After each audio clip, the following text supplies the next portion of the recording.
قرآن مجید کا 21واں سورہ سورہ انبیاء۔ شروع نام سے اللہ کے جو بڑا مہربان نہایت رحم کرنے والا ہے۔ لوگوں کے لیے حساب کا وقت آ پہنچا ہے اور وہ ابھی غفلت ہی میں پڑے ہوئے ہیں اور کنارہ کشی کیے جا رہے ہیں۔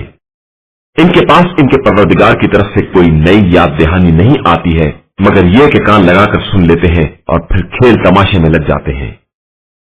ان کے دل بالکل غافل ہو گئے ہیں اور یہ ظالم اس طرح آپس میں راز و نیاز کی باتیں کیا کرتے ہیں کہ یہ بھی تو تمہارے ہی طرح کے ایک انسان ہے، کیا تم دیدہ و دانستہ ان کے جادو کے چکر میں آ رہے ہو؟ تو پیغمبر نے جواب دیا کہ میرا پروردگار آسمان و زمین کی تمام باتوں کو جانتا ہے، وہ خوب سننے والا اور جاننے والا ہے۔ بلکہ یہ لوگ کہتے ہیں کہ یہ تو سب خواب پریشان کا مجموعہ ہے، بلکہ یہ خود پیغمبر کی طرف سے افتراء ہے، بلکہ یہ شاعر ہیں اور شاعری کر رہے ہیں، ورنہ ایسی نشانی لے کر آتے جیسی نشانی لے کر پہلے پیغمبر بھیجے گئے تھے۔ ان سے پہلے ہم نے جن بستیوں کو سرکشی کی بنا پر تباہ کر ڈالا وہ تو ایمان لائے نہیں، یہ کیا ایمان لائیں گے؟ اور ہم نے آپ صلی اللہ علیہ وآلہ وسلم سے پہلے بھی جن رسولوں کو بھیجا ہے وہ سب مرد ہی تھے جن کی طرف ہم وحی کیا کرتے تھے۔ تو تم لوگ اگر انہیں نہیں جانتے ہو تو جاننے والوں سے دریافت کر لو۔ اور ہم نے ان لوگوں کے لیے بھی کوئی ایسا جسم نہیں بنایا تھا جو کھانا نہ کھاتا ہو، اور وہ بھی ہمیشہ رہنے والے نہیں تھے۔ پھر ہم نے ان کے وعدے کو سچ کر دکھایا اور انہیں اور ان کے ساتھ جن کو چاہا بچا لیا اور زیادتی کرنے والوں کو تباہ و برباد کر دیا۔ بے شک ہم نے تمہاری طرف وہ کتاب نازل کی ہے جس میں خود تمہارا بھی ذکر ہے، تو کیا تم اتنی بھی عقل نہیں رکھتے ہو؟ اور ہم نے کتنی ہی ظالم بستیوں کو تباہ کر دیا اور ان کے بعد ان کی جگہ پر دوسری قوموں کو ایجاد کر دیا۔ پھر جب ان لوگوں نے عذاب کی آہٹ محسوس کی تو اسے دیکھ کر بھاگنا شروع کر دیا۔ ہم نے کہا کہ اب بھاگو نہیں اور اپنے گھروں کی طرف اور اپنے سامان عیش و عشرت کی طرف پلٹ کر جاؤ کہ تم سے اس کے بارے میں پوچھ گچھ کی جائے گی۔ ان لوگوں نے کہا کہ ہائے افسوس، ہم واقعا ظالم تھے، اور یہ کہہ کر فریاد کرتے رہے یہاں تک کہ ہم نے انہیں کٹی ہوئی کھیتی کی طرح بنا کر ان کے سارے جوش کو ٹھنڈا کر دی۔ اور ہم نے آسمان و زمین اور ان کے درمیان کی تمام چیزوں کو کھیل تماشے کے لیے نہیں بنایا ہے۔ ہم کھیل ہی بنانا چاہتے تو اپنی طرف ہی سے بنا لیتے اگر ہمیں ایسا کرنا ہوتا، بلکہ ہم تو حق کو باطل کے سر پر دے مارتے ہیں اور اس کے دماغ کو کچل دیتے ہیں اور وہ تباہ و برباد ہو جاتا ہے، اور تمہارے لیے ویل ہے کہ تم ایسی بے ربط باتیں بیان کر رہے ہو۔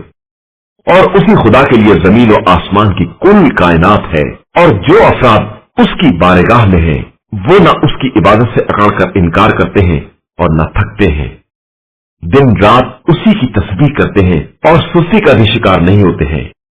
کیا ان لوگوں نے زمین میں ایسے خدا بنا لیے ہیں جو ان کو زندہ کرنے والے ہیں؟ یاد رکھو، اگر زمین و آسمان میں اللہ کے علاوہ اور خدا بھی ہوتے تو زمین و آسمان دونوں برباد ہو جاتے۔ عرش کا مالک پروردگار ان کے بیانات سے بالکل پاک و پاکیزہ ہے، اس سے پاس پست کرنے والا کوئی نہیں ہے، اور وہ ہر ایک کا حساب لینے والا ہے۔ کیا ان لوگوں نے اس کے علاوہ اور خدا بنا لیے ہیں؟ تو آپ صلی اللہ علیہ وآلہ وسلم کہہ دیجئے کہ ذرا اپنی دلیل تو لاؤ۔ یہ میرے ساتھ والوں کا ذکر اور مجھ سے پہلے والوں کا ذکر سب موجود ہے، لیکن ان کی اکثریت حق سے ناواقف ہے اور اسی لیے کنارہ کشی کر رہی ہے۔ اور ہم نے آپ سے پہلے کوئی رسول نہیں بھیجا مگر یہ کہ اس کی طرف یہی وحی کرتے رہے کہ میرے علاوہ کوئی خدا نہیں ہے، لہذا سب لوگ میری ہی عبادت کرو۔ اور لوگوں نے یہ کہنا شروع کر دیا کہ اللہ نے کسی کو بیٹا بنا لیا ہے، حالانکہ وہ اس امر سے پاک و پاکیزہ ہے، بلکہ وہ سب اس کے محترم بندے ہیں جو کسی بات پر اس پر سبقت نہیں کرتے ہیں اور اس کے احکام پر برابر عمل کرتے رہتے ہیں۔ وہ ان کے سامنے اور ان کے پس پشت کی تمام باتوں کو جانتا ہے، اور فرشتے کسی کی سفارش بھی نہیں کر سکتے مگر یہ کہ خدا اس کو پسند کرے، اور وہ اس کے خوف سے برابر لرزتے رہتے ہیں۔ اور اگر ان میں سے بھی کوئی یہ کہہ دے کہ خدا کے علاوہ میں بھی خدا ہوں تو ہم اس کو بھی جہنم کی سزا دیں گے کہ ہم اسی طرح ظالموں کو سزا دیا کرتے ہیں۔ کیا ان کافروں نے یہ نہیں دیکھا